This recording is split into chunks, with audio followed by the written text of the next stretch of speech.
உங்களுக்கு பிடிச்ச தொழில், நீங்கள் ஆல்ரெடி ஜட்ஜ் பண்ண தொழில், ஸ்டடி பண்ண தொழில், கண்டிப்பாக நீங்கள் ஜெயிப்பீங்க. சரிங்களா? ஒரு பிஸ்னஸ் நான் 7 வருஷம் பண்ணுறேன், 8 வருஷம் பண்ணேன், ஆனால் நான் பெருசாக ஜெயிக்கலைன்னா நீங்கள் அப்போ அதில் என்ன கவனிக்கணும்? புதுசாக இன்னும் அந்த தொழில் என்ன பண்ணலான்னு யோசிக்கணும். சரிங்களா? அப்போ உங்கள் தொழில் அங்கே இம்ப்ரூவ்மெண்ட் கேட்குதுன்னு அர்த்தம்.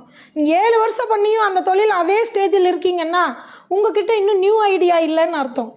நியூ ஐடியாவை உள்ளே போட்டுகிட்டே இருந்தால் மட்டும்தான் நீங்கள் அடுத்த லெவல் போக முடியும். ஒரே ஐடியா கடைசி வரைக்கும் ஜெயிக்க முடியாது. புரியுதுங்களா? இந்த உலகம் மாறிக்கிட்டே இருக்குது, பிஸ்னஸ் மெத்தடு மாறிக்கிட்டே இருக்குது, இங்கே மார்க்கெட்டிங் மாறிக்கிட்டே இருக்குது. புரியுதுங்களா? அப்போ நீங்கள் உங்கள் பிஸ்னஸோட டெக்னிக்கையும் மாற்றிக்கிட்டே இருக்கணும். அதே டெக்னிக் அப்படியே ஒரு கடை திறந்து வச்சு அப்படியே உட்காந்துருக்கீங்கன்னா எப்படி சக்ஸஸ் வரும்? இப்போ சக்ஸஸ் வரல, நான் எல்லாமே போடுறேன், 100% உழைப்பு போடுறேன், ஆனால் நான் ஜெயிக்க முடியல, ஏன்னு யோசிங்க. நான் ஒரு பிஸ்னஸ் பண்ணுறேன், கடவுள் கொடுப்பான். கடவுள் உங்களுக்கு அறிவை தான் கொடுத்துருக்கான். அந்த 6வது அறிவு தான் கடவுளே இல்லையா? அந்த கடவுளை யூஸ் பண்ணுங்க, அந்த அறிவை யூஸ் பண்ணுங்க. ஏன் நான் இன்னும் வின் பண்ணலை, என்னமோ ஒரு குறை, அப்போ என்ன தேவைப்படுது அதை ஃபோக்கஸ் பண்ணுங்க. எது தேவையோ அதையும் கொடுத்தீங்கன்னா ஆட்டோமேட்டிக்காக நீங்கள் ஜெயிக்க போகிறீங்க. இவங்க தான் ஜெயிக்கணும், இவங்க ஜெயிக்கக்கூடாதுனால இங்கே எதுவுமே இல்லை. யார் வேணால் ஜெயிக்கலாம். ஃபோக்கஸ்டாக தெளிவாக பிளான் பண்ணி அடிக்கிறவன் ஜெயிச்சே தீருவான்.